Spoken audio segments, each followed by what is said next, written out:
Welcome to another edition of The Hooded Lid at Night. I have been wanting to do this for such a long time. I'm so excited to do my second medical microneedling. I really am. I didn't want it to be too repetitive from what I did last time where I talked about the different kinds of needlings. I went over nano, derma rolling, and medical needling. And I went over pre-care and post-care. So I'm going to try to skip by it pretty fast. I have washed my face with Glow Recipes Bounce because it's quite stripping and I wanted to get all the oils and sunscreen off my face. I am next going to numb, and then in 20 minutes I will rinse off the numbing cream, then I'll wash my face, and then I will use some alcohol and swab my face, and then we'll come back into it. I'm going to be using as my slip agent hyaluronic acid. This is pure hyaluronic acid. Got a little fan brush, got a little dish, and I have my little A6 Dr Pen and my needles. I just wanted to come in and show you what's going on my face. I'm going to pull you in. So I first did this almost 4 weeks ago. I'm about 2 days short, but I'm super eager to get this started and do it again. This is something that I don't expect to see results the first month, and I'm thinking I'm going to be doing this maybe 4 months or even 6 months. The depth that I used last time was pretty much the 0.25, the forehead up to the cheekbone area, including under the eyes, and then I did a 0.5, the cheeky area, right around the lips. I did the 0.25 again, and that's not quite deep enough for collagen production. What I'm looking to do is CIT, Collagen Induction Therapy. So I'm going to go, hopefully 0.5 here, and hopefully 0.75 here. We'll see how it goes. And wanted to show you what my skin looks like. The areas of concern for me are, well, my under eyes, my broken capillaries, which do seem to have faded just a little bit. I'm very surprised. Right around here I have a nice little web, and that seems to be fading. This side of my face seems to be aging faster than this side of my face. I can see signs of dehydration, and when I smile, I got these, they're not even wrinkles, they're just full-on creases right here that I don't have on this side of the face. So I just want to get some collagen going. Now, since my last video, I also did my neck. I first did a couple more nanos on my neck and my chest, and then I went ahead and did the microneedling on both, and I went with a deeper needle, and I didn't draw any blood. So I think my technique has improved a little bit since the first time, I hope. And last week I did nano all over, face, neck, and chest twice, just because I got a new copper peptide that I really wanted to infuse into the skin. After I do today, I'm going to leave everything on my face. I'm not going to rinse anything off, and I'll go to bed like that. And then for the first couple of days, you're being incredibly mellow. I'm using a kiwi oil, but there are some other things that you can use if you feel you need more than that. But I won't start bringing actives back in until the 3rd day. So then I'll start doing my peptides, not copper peptides, but just regular peptides. And I will start bringing in retinaldehyde. Shortly thereafter, I will bring in vitamin C. But I did want to just I want to pull snapshots here.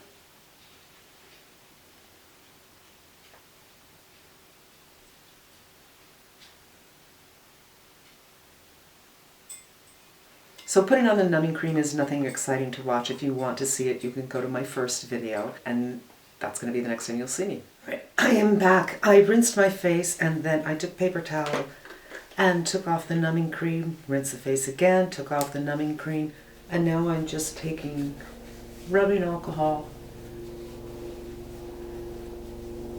and very thoroughly swabbing the face.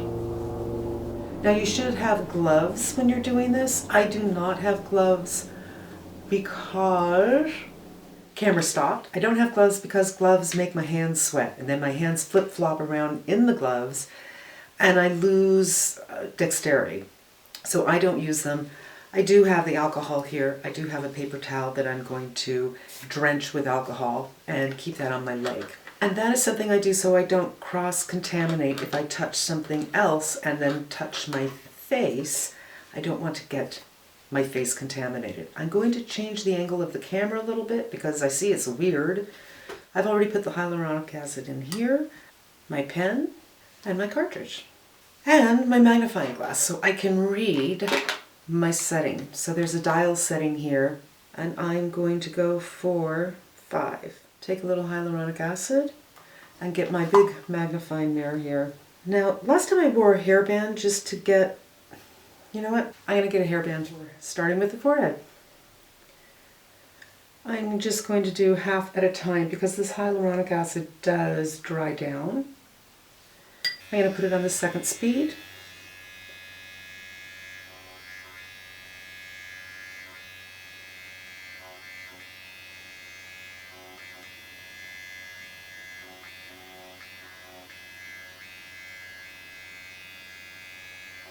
And this protocol is from Penny, from Penn Smith Skincare. That's her her YouTube channel. And she likes to go up and down and in little squares and then circular motions. And so far, no blood.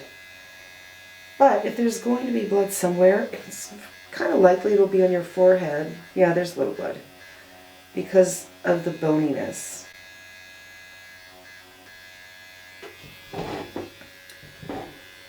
I'm just turning a little bit so I can better see.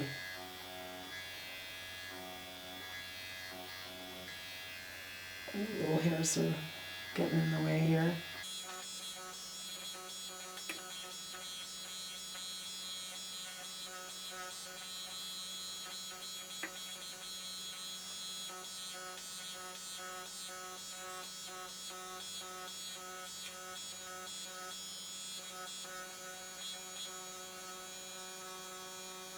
And I want to get right above that eyebrow too, because I'm starting to see some stuff right there.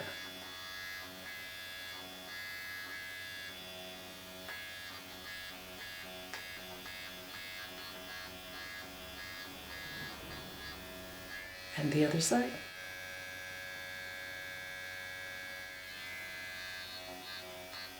So up and down. If you're really cognizant of how the needles or how the pen is hitting your face, you might be able to avoid the blood because you're hitting the bone correctly, but I don't know, it seems kind of iffy.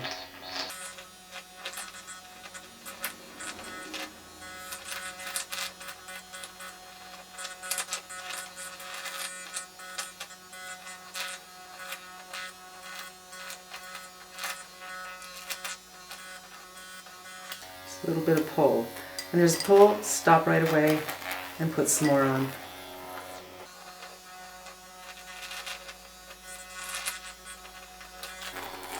Before I move lower, I want to get the 11s. And the bridge of the nose. And it's a little more fleshy here.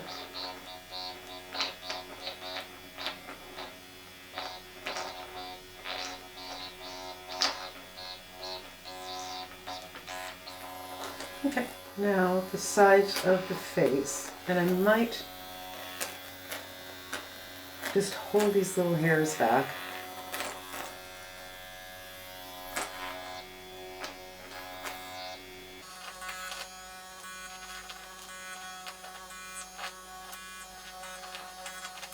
And get by the ear.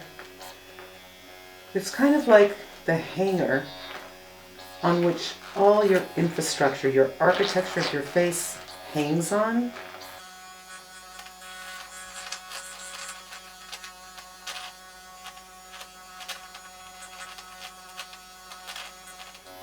Before I move down to the rest of my lower face with a higher needle depth, I want to do around the eye area.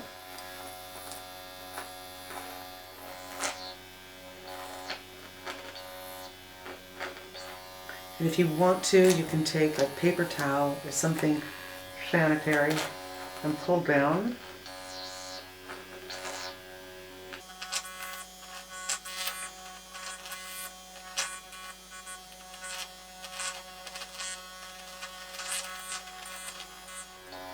And the cheek I'll go higher.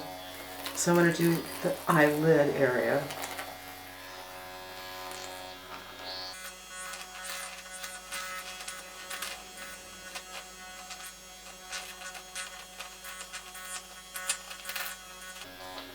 And I just want to spend some time around the eye area because it's such a concern.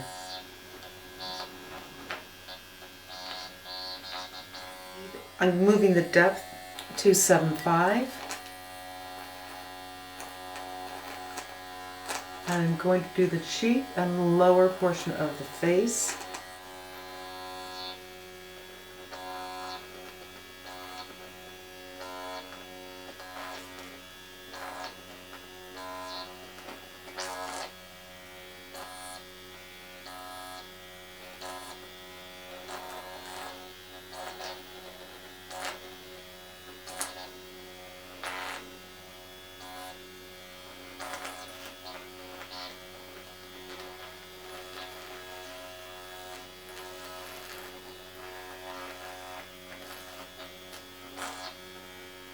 My camera stopped, and usually when I'm doing makeup stuff I'm always kind of checking, but in this case I wasn't because I was focused. I need to refill this anyway, so I continued on with this side of my face and did a little bit around my lips, and I am not sure I actually want to do my nose because that was a little painful. So I'm going to move this to 5.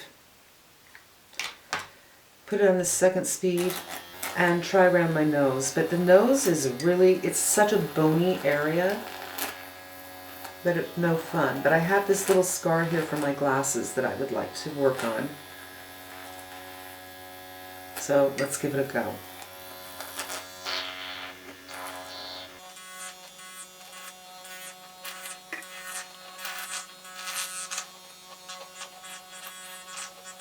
Gosh. I'm going to do the other side. I just don't want to do the top of my nose. Maybe the fleshy area right here, which feels weird.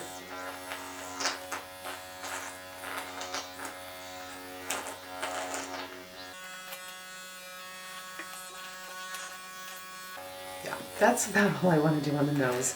Let's do around the lip. I've already done this side.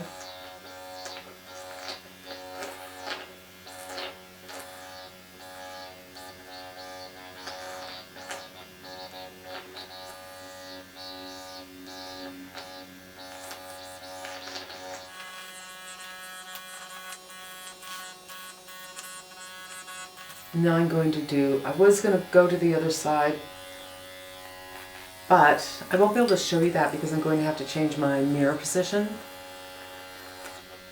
So I'm just going to do the chin. And I'm back at 75, or 0.75.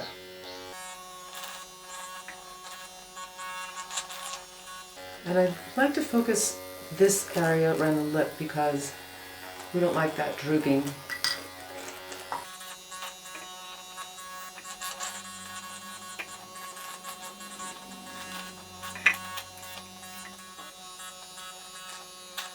Also, I want to mention, if this is your first time here, I have moles and I work around them. The flat moles I don't think are a problem if you've had them your entire life.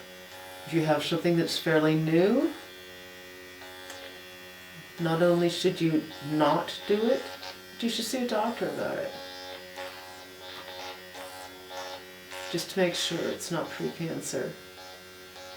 Okay, so my camera stopped again. Usually it says there's a little warning and then I hit the button to keep on going, but if you don't do that, it'll completely stop and I have to get up I have to put something in this chair to focus on because I don't have automatic focus. And I just didn't want to do that while I'm doing my face. So I've finished the face, and I'm just going to put whatever's left, the hyaluronic acid, on. This hyaluronic acid is interesting in that it will develop like a seal. It becomes papery almost on your skin. And I like that idea. It will just seal out any dirt, dust, dander, pollens, dog hair, anything from getting into the skin. And my observations are this. I think I bled in the same spots I did on my forehead before because of the boniness of the forehead. So that's an area I'm just going to have to try to improve on, because you don't want to hit those areas over and over again and draw blood, because I'm concerned I might scar. So this I'm going to leave on the face. It will dry up and get like a paper, hi baby, and sleep in it. And then in the morning I will rinse my face very well. And then I'm going to read you my protocol. I'll be using the kiwi oil. You can use growth factors if that's something that interests you. Since I have had skin cancers, I'm not going to do that. And vitamin C in magnesium ascorbyl phosphate, which is otherwise known as MAP. It does not say that you can use L-ascorbic, so I'm going to bring that in day 3 with my retinol. And then by day 6, I'm going to get back into copper peptides and niacinamides and be on my way, be in my regular schedule by then. AAHs, I would wait for a solid 2 weeks. And actually, I did one the day before yesterday, and the day before that, I shaved my face. And I like to shave the face because, well, I like to shave the face because I have a mustache that sometimes powder and foundation clings to. It's pretty much a blonde mustache, but there are a couple of dark hairs in there, and it just bugs me.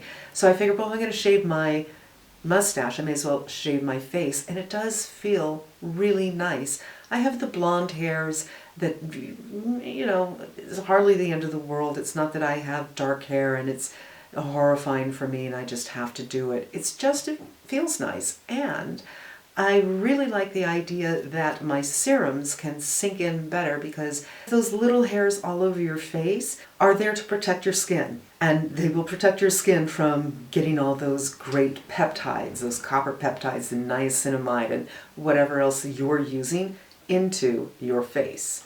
I think I already spoke in the other video about some of the products that I will be using. I did show in my first video the morning after, and I think 2 days after that. And the forehead remained splotchy and red probably until I did it on a Friday night. It was probably really until the following Thursday that my forehead looked clear. Penny says that she wears makeup the next day after doing this, and that's exactly what I did. And I think I might be doing that tomorrow for you and just show you how I put on my makeup. Sunscreen is mandatory when you're doing, well, it's mandatory all the time, but if you're doing something like this, you must. She recommends a mineral. I'm not in love with minerals, but I use the Josie Maran. And the Josie Maran is a mineral sunscreen, and it is an oil-based sunscreen, so you get a little bit of moisturization at the same time. And I recently bought the Goop powder, so I can top that off without having to reapply my makeup. So I'm absolutely protected from the sun, very conservatively, very carefully for the first 3-4 days, which is to say, I always wear sunscreen, but sometimes I go walk my dog around 5 o'clock. The sun's still out a little bit, but I may not reapply. When you're doing this, reapply. If you're putting on your sunscreen at 7 in the morning, honestly, I would say around 11 o'clock, reapply. Around 3 o'clock, reapply. Just to be careful if you're going to be outside. If you're not, it's fine. UVA, UVB rays can come through windows, so if you are inside but you're near a window and the sun is out, light bulbs can give off some of these rays as well. So just because you're inside doesn't mean you shouldn't be wearing any kind of protection. Your skin is incredibly vulnerable right now, and you need to respect that and be good to that. You're trying to make improvements with your skin.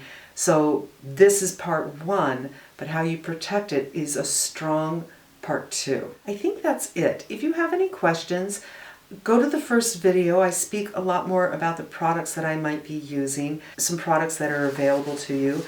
Generally, it's about the first couple of days for me are going to be about skin identicals. So hyaluronic acid is a skin identical. Niacinamide is not. Peptides are not. Cholesterol, ceramides, omega fatty acids are. So those are the things I'm going to be doing. I'm also going to be using the essence or toner from Pucung Yule, I think. And it has a lot of astragalus root in it, which is good for inflammation. And this here causes inflammation. It's very simple, and simple is best. And it's very hydrating and very calming. And it's also very inexpensive. It's really worth checking out. You can find it online. But this is the medical grade microneedling depth. So I'm hopeful that next month I'll start to see a little bit improvements. And yeah, I focus down here because this is a jolly little icky part that I don't like. But I'll do my neck and my chest at a later time. And the camera just stopped again for the 5th time. I really hope there's not something going on with my camera. But that's going to wrap it up for me. I hope that this was helpful to you, and I hope that you'll continue on this journey with me of, trying to reverse these signs of aging that I'm really seeing get worse despite my topical game. And I think my topical game is pretty good. I did recently bring in a copper peptide from Dr. Pickert, and that was something again that Penny from Penn Smith recommended. And we'll see. I think peptides are something, copper peptides, something you kind of have to use for 3 or 4 months to see. I feel like I'm too old to do this for 4 months and then go into the peptides. I need some help now, especially under the eyes, which are just aging too much, and this side of the face is aging more than this side of the face. Who knows why? And that's it. If you have any questions, let me know. I will do my best to at least tell you what my program is and what my feelings are. I'm not an esthetician. I am not a doctor. I'm just somebody who is frustrated and wants to take my anti-aging into my own hands. And this seemed like the best available tool for me as far as efficacy, affordability, and something that I can do here. Thanks for spending some time with me. And until the next time, I'm wishing you a great day.